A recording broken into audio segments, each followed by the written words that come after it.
Welcome back everyone. In this video, we will discuss about singular value decomposition. It is a very powerful technique of linear algebra which is widely used in data analysis and machine learning. But I will start discussion with a different decomposition, that is called eigen decomposition. And we have studied eigenvalue in one of the lecture in this series of linear algebra talk in this data analysis course.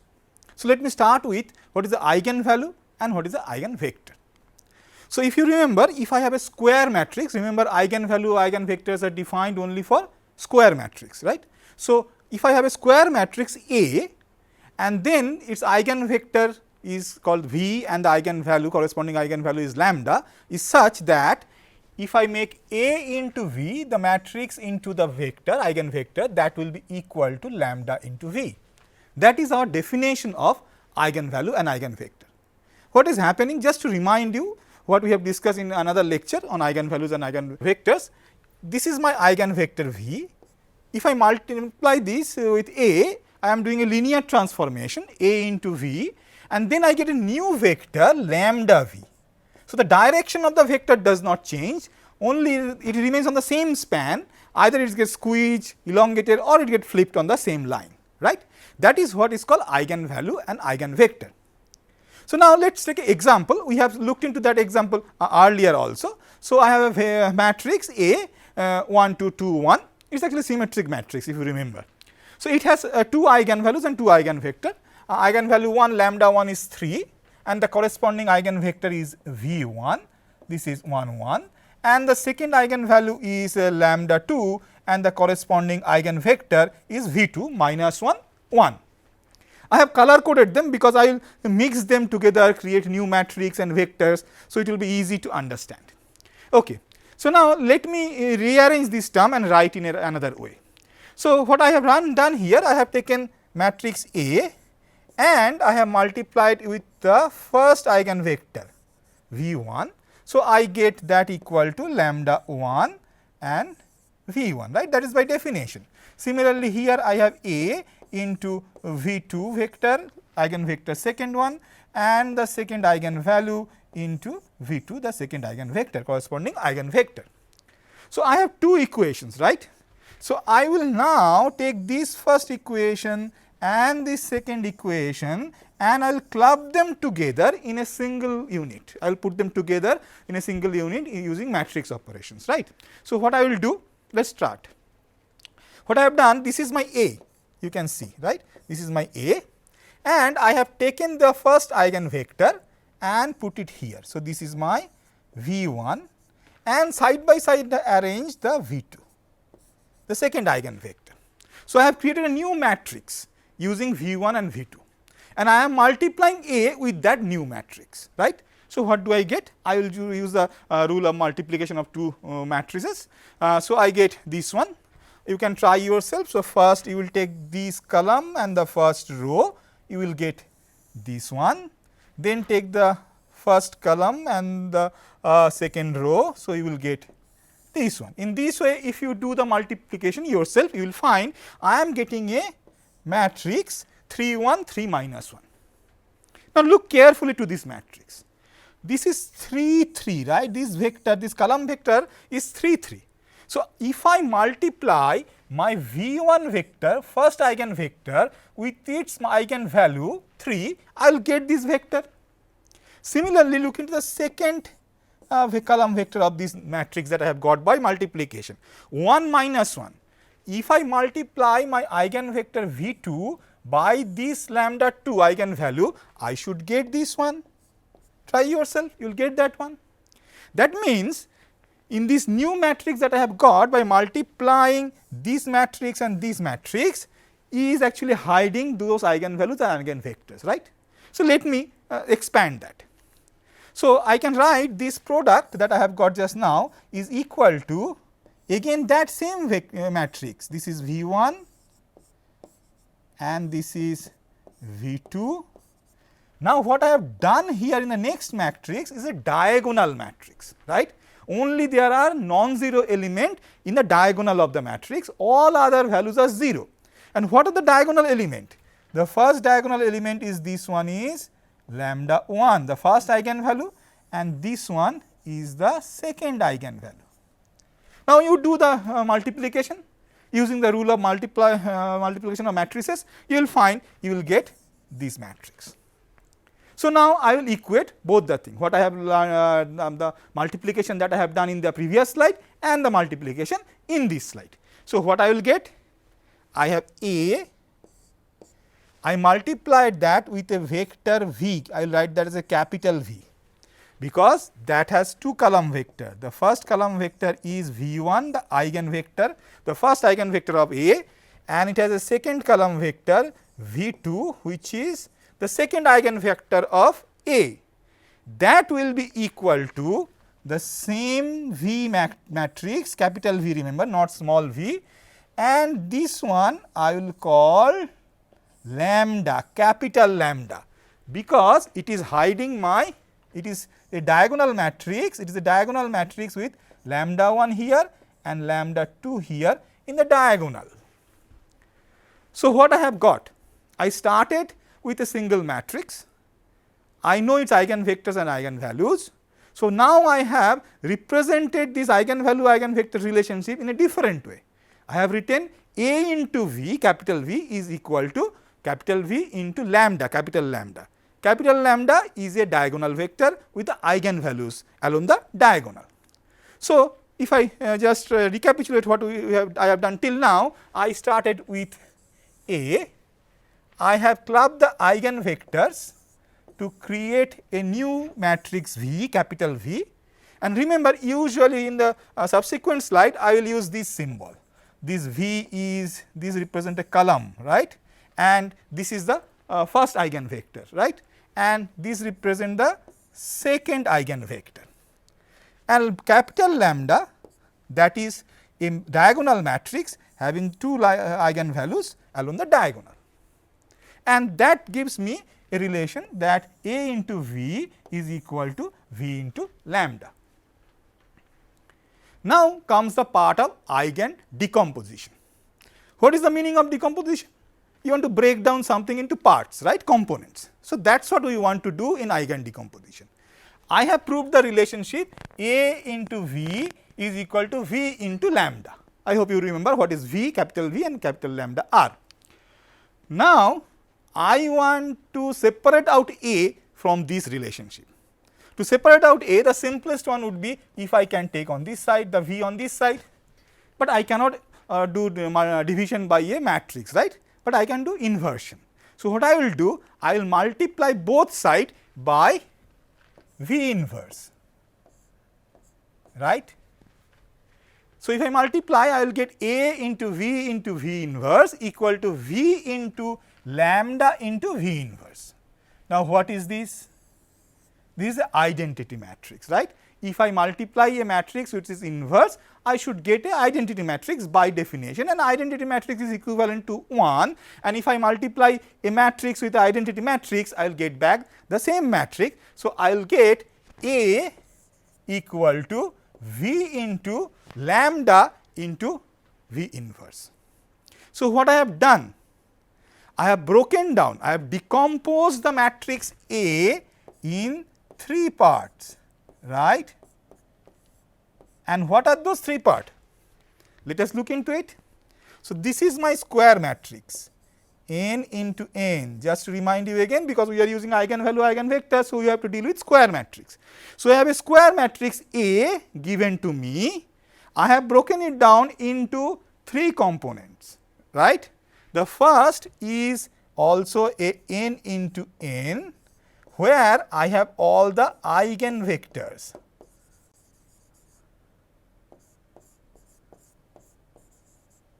I have the eigenvectors stacked side by side, right, and then I have n into n diagonal matrix. That is why I have used this type of color in the diagonal. I have a diagonal matrix where I have all the eigenvalues, corresponding eigenvalues, right, eigenvalues in the diagonal, and this is the inverse of the first matrix V, that is also a square matrix. So, one square matrix is now divided or decomposed into 3 square matrices, right.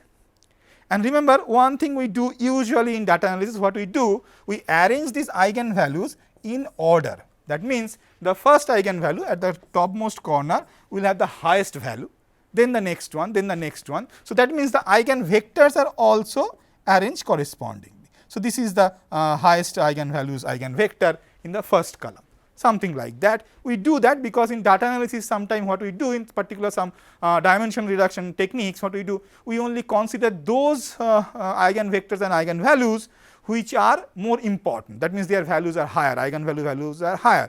So, we may discard eigenvalues and their corresponding eigenvectors when the eigenvalues are very low. So, if you arrange them in order, then it must become easier to implement. So, that is why you arrange them in that particular order. So, just briefly let me repeat what we have done. We started with a square matrix A and we have decomposed it by eigen decomposition into 3 parts, right, V into lambda into V inverse. And this method is very useful. You may think, why you are doing all this juggling of matrices, vectors and eigenvalues, eigenvectors, because this is very useful technique. Because under the hood, many algorithms, for example, you have to square this matrix or cube this matrix. It is very difficult, not a trivial job to do. But if you use eigen decomposition and then try to calculate the cube or square or higher order of A, it becomes very easy. It becomes easy because you have to remember, we have a diagonal matrix here. And the mathematics of diagonal matrix is very easy because it has only non-zero element in the diagonal, right. All other elements are 0. So, most of the multiplication, addition, all these things gives rise to 0 and it is a square matrix in this case. So, it transposes also a diagonal matrix, right. So, as the math of diagonal matrix is very easy, as we decompose the matrix in the A in this fashion, the further analysis of A also becomes very easy. So far so good. I have decomposed a square matrix A, but the problem is, in most of the data analysis that we will deal in real life, particularly in biology also, most of the data will not give you a square matrix. It will give usually a rectangular matrix. Just to remind you, let us see one data set that we have handled earlier to understand matrix and vectors. So, this is a gene expression experiment data, right, a hypothetical one. So, I have done 2 experiments and I have 20 genes. So, if I represent these as a matrix, my data D matrix will have the dimension of 20 rows into 2 columns. So, it is no square, it is rectangular, it is skinny tall matrix. And in reality, if you do a microarray or RNA-seq analysis, in that case maybe your experiments will be 10 at max, because these experiments are very costly to do, right. So, you may have 10 experiments and you may have 2000 genes. So, you can imagine these are tall skinny matrices, rectangular, right. You can have the opposite one also in some experimental cases, some particular data set, but whatever it is, in most real life cases, particularly in biology, that data analysis that you will do, you will not have square matrix. You will always have some sort of rectangular matrix. Now, can't we have a technique of decomposition where I will take a rectangular matrix and decompose it, and decompose it in such a way that I will have those advantages, like I will get a diagonal matrix, as diagonal matrix math is easy, so that I can do lots of other calculation very easily. So, I want to achieve that just like a eigen decomposition, right. So, that is my wish, that I have a rectangular matrix and I want to decompose in 3 parts, a square matrix, a diagonal matrix and another square matrix.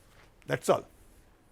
Remember, if I can bring down my data or something to square matrix, math is much well known, well established, very easy, lots of tools are there. If I can create a diagonal matrix, also lots of tools are there and math is easy. So, I want to decompose my rectangular matrix in this way, and that is where singular value decomposition SVD comes. Let us learn that.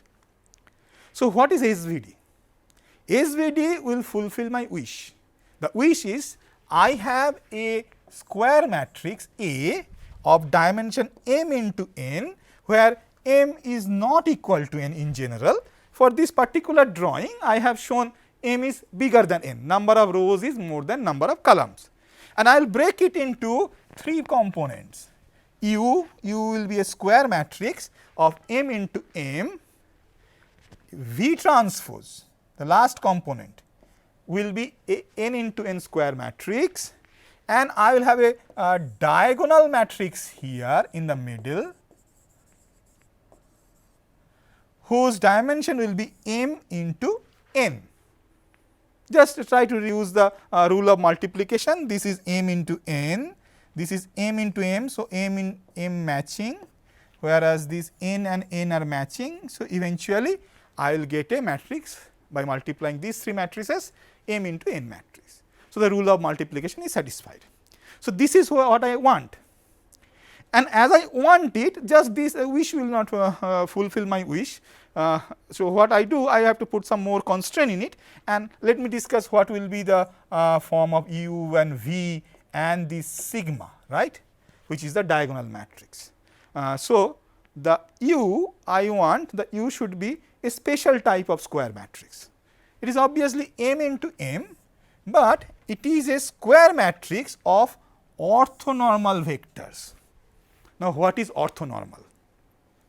If you remember the lecture of vectors, we started the linear algebra discussion with vectors, right. In that case, I have discussed that 2 vectors are orthogonal or perpendicular in layman terms if their dot product is 0, right. Now, if both the vectors are unit vector, means you have normalized with respect to their individual length. So, if I have 2 unit vector and they are orthogonal, that means they have dot product between them is 0, then we call them orthonormal, right. Orthogonal normalized vector, orthogonal unit vectors. So, that is called orthonormal vectors. So, what I am assuming here is that this U is a square matrix having orthonormal vectors. So, all these vectors are unit vectors and they are orthogonal to each other, right. So, u1, u2, um, and I represent them by these notation. This is one vector, this is another vector, up to I have m number of vector, and their length is also m, they have m rows, right. So, I have a m into one sized vector, m number of m into one sized vector. And these vectors, let me tell it at the very beginning, these vectors will be called left singular vectors, because they are on the left side of this equation, right. They will be called left singular vectors, and they are orthonormal. V is also similar, although we are writing V transpose, I am defining V here.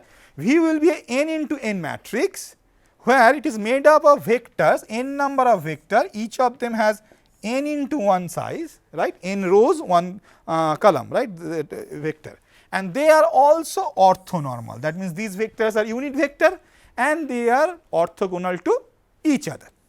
So, this is the condition same as that for the U matrix, and the vectors here will be called right singular vector, because okay, V is on the right side of sigma, right, that is why we will call it right singular vectors, not so difficult to remember. Now, come the middle part, which is the diagonal matrix, right. So, in sigma, capital sigma is a rectangular matrix, because I have to match the dimension in multiplication, right. So, m into n is a diagonal matrix.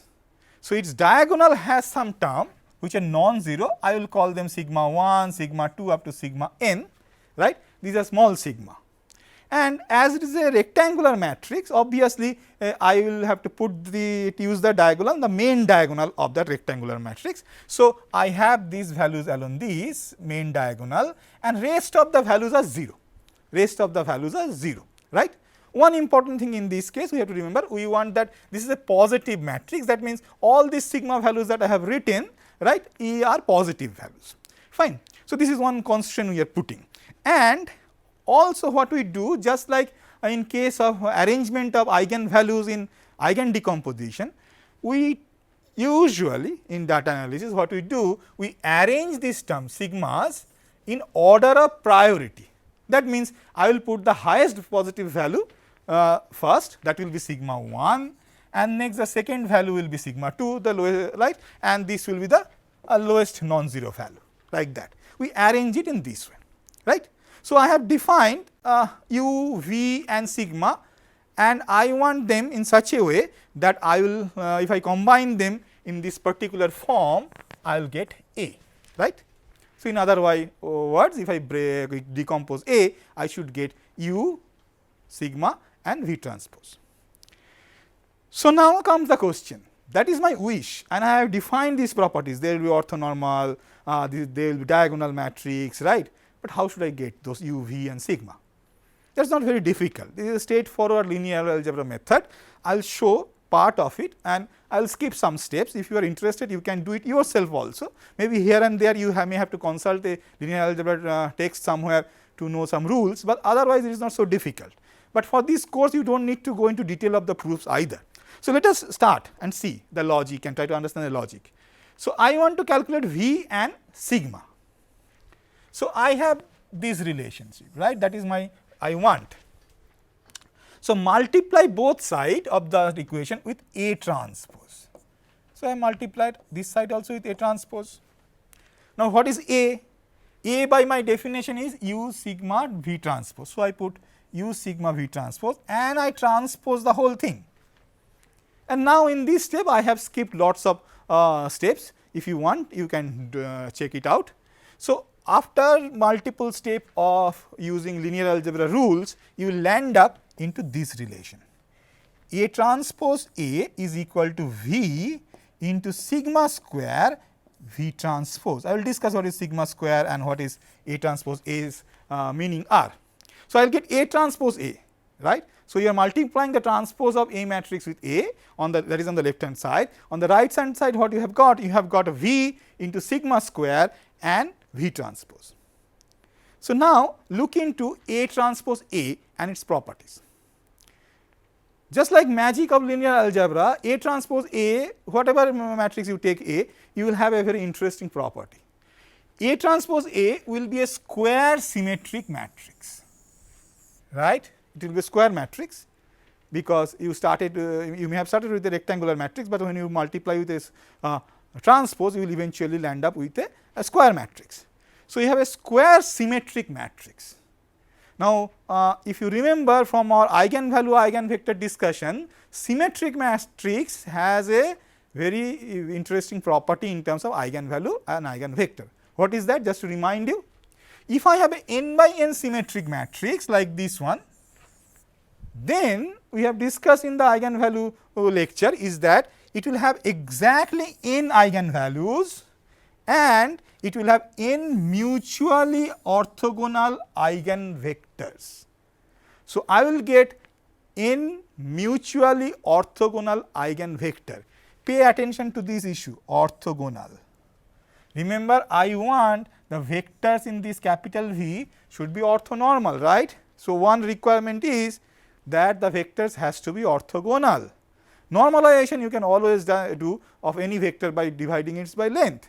So, the first priority is obviously they need to be orthogonal, and we are moving towards that A transpose A will have eigenvectors and those eigenvectors will be orthogonal. Let us move into sigma square. Sigma square here in this calculation, if you do the derivation, you will find the sigma square you will land up of this form. It will be n by n diagonal matrix with diagonal terms sigma 1 square, sigma 2 square and sigma n square, right. So, it will be a n by n square matrix diagonal with the sigma terms along the diagonal in the square form, fine. So, let me rewrite the whole scheme. What do I have? I have A transpose A, that is equal to V into sigma square into V transpose. A transpose A is a symmetric square matrix. V is a orthonormal matrix that we want, right. We defined it that way, and I am calculating V, I am trying to find out V. What is V transpose? V transpose is transpose of that orthonormal matrix, and this sigma square is nothing but a square of a diagonal matrix. Remember, if I give you a diagonal matrix, so suppose 2 by 2, it has A and B along the diagonal and 0 other parts. If you square it, it is very simple, the diagonal terms will get multiplied. So, I can say sigma is nothing but a diagonal matrix. So, its sigma square is also the square of the terms of the diagonal matrix, right. So, sigma square is a square of a diagonal matrix. Now, there is a very interesting property in linear algebra, and that will save us in this derivation. It is known, or rather it can be shown, that for a orthonormal matrix, that means a matrix made up of vectors, column vectors, which are orthonormal. If I have an orthonormal matrix, its transpose is same as its inverse. So, the transpose of an orthonormal matrix is equal to the inverse of that matrix. So, what I can do here? I can replace this transpose by inverse. So, I can write A transpose A equal to V into sigma square into V inverse. I can write that. So, that is what I have written. Pay attention to this relationship. Do you find something hidden in this? Some relationship that we have discussed a few minutes back hidden in this particular structure? If you pay attention, you will find this has a similarity with eigen decomposition. Let me show that. Let me write eigen decomposition form. So, in eigen decomposition, what I have done? A is equal to eigen vector matrix into my lambda matrix, the eigenvalue matrix, and the inverse of the eigenvector matrix. That is what eigen decomposition. Now, imagine A transpose A is same as A. A transpose A is a square matrix, right. So, it can have eigenvalue eigenvector. A is a rectangular matrix, I cannot have eigenvalue eigenvector for that, but A transpose A is a square matrix, a square symmetric matrix, it can have eigenvalues eigenvectors. So, this is A, suppose this is A, then I can map them. So, this V is this V, this V inverse is this V inverse, and this sigma square is nothing but this lambda, right. One to one correspondence is there. So, that means, if I consider this as a single matrix, obviously it is a single matrix, right. Then on the right hand side, what do I have? I have a matrix of eigenvectors of A transpose A, and remember A transpose A is a symmetric matrix. So, its eigenvectors are orthogonal, and that is what we want. So, this is a matrix, square matrix of vectors which are orthonormal. Similarly, this will be just the inverse of that one, and this sigma square is a diagonal matrix, right, and this is also a diagonal matrix. So, in case of lambda, what I have, suppose if I take 2 by 2 lambda 2 0 0, and for sigma square, if I have sigma 1 square 0 0 sigma 2 square, then if these two things are equal, then lambda is nothing but sigma 1 square, lambda 2 is nothing but sigma 2 square. Now, what is lambda 1 and lambda 2? Lambda 1 and lambda 2 are now the eigenvalue of this A transpose A. So, sigma is the diagonal matrix of square roots of eigenvalues of A transpose A. That is what I have got, and calculate an eigenvalue eigenvector we know. So, if you give me a rectangular matrix, general matrix A, then what I can do is that, as I am doing eigen decomposition, I have to calculate V and sigma. So, I will calculate the eigenvectors of A transpose A, and suppose they are V1, V2 up to Vn, and the corresponding eigenvalues of A transpose A are lambda 1, lambda 2 and lambda n. Then the V matrix, which is a square matrix for my eigen SVD, will be V1 the first eigenvector, second eigenvector, third, and so the nth eigenvector. Whereas the sigma will have the square root of the eigenvalues, lambda 1's root, lambda 2's root, up to the square root of lambda n, the nth eigenvalue of A transpose A. As I said, by convention what we do, we take the largest value here, second largest value here, and then the other are in the order of priority. Similarly, so this one will be corresponding, the first vector will be corresponding to lambda 1, second one will be corresponding to the second eigenvalue. This way we arrange them. So, I have got V and sigma. I can use actually the similar technique for to get U. I will not go into the derivation of how we get U, just I will show in one line. So, I have got V by taking A transpose A, and that gives me V and sigma square. And if I do A into A transpose, just the opposite one, right, A into A transpose, I will get U sigma square U transpose, I will get this relationship. So, what is U now? U is the eigenvectors or matrix of eigenvectors of A transpose. So, they are U1, U2 up to Um. Remember, if I have A is M into N matrix, then A into A transpose will be of M into M dimension. So, that means it should have, it will be again a symmetric matrix.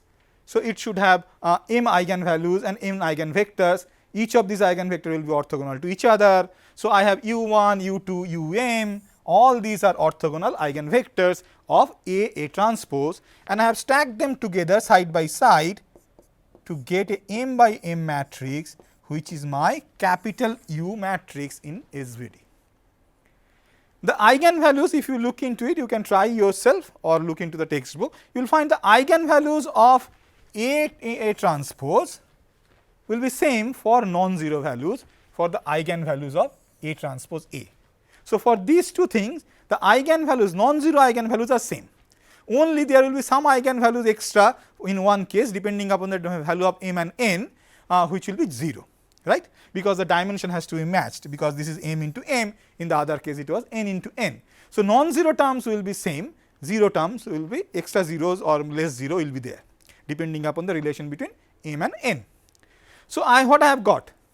I have got V, I have got sigma, I have got U. So, now I go back and represent the whole SVD in one slide. What I am doing? I have a m into n, a generalized rectangular matrix A, and I am decomposing in it into 3 components: a U matrix which is square, a sigma matrix, and a V transpose which is also a square matrix. So, what do I have? A is m by n, I have this U matrix which is m into m, and the elements here are the eigenvectors of A transpose, whereas this one is my V matrix having m into n size, and is these vectors are nothing but eigenvectors of A transpose A. In the middle, I have a m into n matrix where I have the eigenvalues, square root of those eigenvalues of A transpose A arranged along the main diagonal. So, lambda 1, lambda 2, lambda n are the eigenvalues of A transpose A, and we have taken the square root of that and we have arranged them along the main diagonal. So, this is what we call singular value decomposition. There is something called economy size or economy SVD. What they do, see, we have lots of zeros right here, and if you take a large dimension, suppose 2000 into 10 or something like that, then m is suppose 2000 and this is 10. So, you can imagine there will be lots of rows or lots of column, whatever you do, we will have lots of 0 only, right. So, it does not make sense to keep those zeros. So, that is why many a time we chop those 0 columns or 0 rows, right, and that is called economy size or economy SVD. So, that is all for this singular value decomposition lecture. Let me jot down what we have learned. In this lecture, the first thing we have learned is called Eigen Decomposition, and this is remember related to a square matrix A. In this what we do, we decompose the matrix A into eigenvector matrix, into the diagonal matrix based on the eigenvalues and the inverse of V, right. Based on this idea, we moved forward from square to rectangular or generalized matrices, right, and we have learned singular value decomposition. And what is that? Singular value decomposition, I am taking a rectangular matrix and I am dividing into 3 square matrices. In the middle, I have a diagonal matrix, where in the diagonal element are called singular values. They are nothing but the eigenvalues of A transpose A matrix, right, non-zero eigenvalues. And I have a square matrix here, which are also eigenvectors of A transpose matrix, and they are orthonormal. Similarly, you have a V transpose here, where V is also a matrix made up of eigenvectors. So, in this way I have decomposed a rectangular matrix into A. That is all for this lecture. See you in the next lecture. Till then, happy learning.